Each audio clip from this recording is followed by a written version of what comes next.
గా మనం ఏకాకిని చేయడానికి పాకిస్తాన్ మీద ప్రెషర్ అనేటువంటి తీసుకురావడం ఆల్రెడీ జరిగిపోతుంది. రెండోది ఏంటి అంటే మోడీ గారు, ప్రధాని గారు ఒక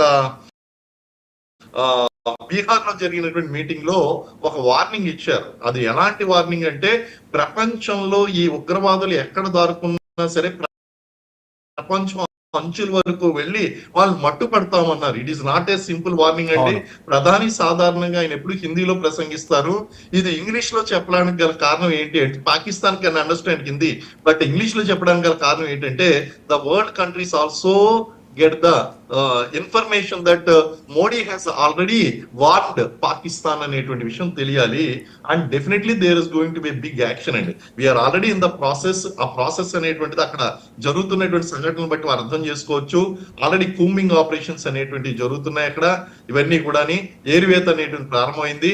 అలాగే పాకిస్తాన్ లో 42 ఉగ్రవాద లాంచింగ్ ప్యాడ్లు అంటారు. వీటిని లాంచింగ్ ప్యాడ్లు అంటే ఏంటంటే అక్కడ ఉగ్రవాదం గురించి వీళ్ళు ట్రైనింగ్ తీసుకుని భారతదేశంలో చొరబాటుతనం చేయడానికి, చొరబడ్డానికి అనుకూలంగా అక్కడి నుంచి వెయిట్ చేస్తూ ఉంటారండి, అనుకూలమైనటువంటి సమయం కోసం.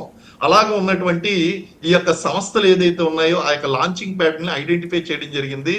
మరి అదే గనక ఐడెంటిఫికేషన్ కనుక నిర్ధారణ అయితే గనక ఎయిర్ స్ట్రైక్స్ కావచ్చు, సర్జికల్ స్ట్రైక్స్ కావచ్చు, ఆపరేషన్స్ నిర్వహించవచ్చు. ఎందుకంటే we have to confirm those information. 1-2 సార్లు కన్ఫర్మ్ చేసుకోవాలి. అదే గనక ఇన్ఫర్మేషన్ సాలిడ్ అయితే గనక we have to go for the operations అండి. కాబట్టి ఒక రకంగా చూస్తుంటే మన కేబినెట్ మీటింగ్ అయిన తర్వాత జరుగుతున్నటువంటి యాక్షన్స్ అన్ని కూడా already we have a certain plan of action designed by Ajit Doval and home ministry అంతా కూడా వాళ్ళు డిజైన్ చేశారు. డిఫెన్స్ మినిస్ట్రీ అందరూ కలిపి హై లెవెల్ మీటింగ్ జరిగింది.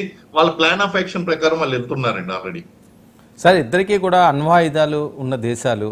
సో ఇది వేరే రకంగా దీన్ని ప్రయోగించే పరిస్థితి కానీ లేకపోతే వేరే అంశం కానీ చాలా మందిలో ఒక భయాందోళనలు ఉన్నాయి. ఇవి అలాంటి పరిస్థితి వస్తుందా? యాక్చువల్ గా అండి ఇప్పుడు మీరు రష్యా ఉక్రెయిన్ పరిస్థితి చూడండి, ఇజ్రాయెల్ పాలస్తీనా విషయం చూడండి.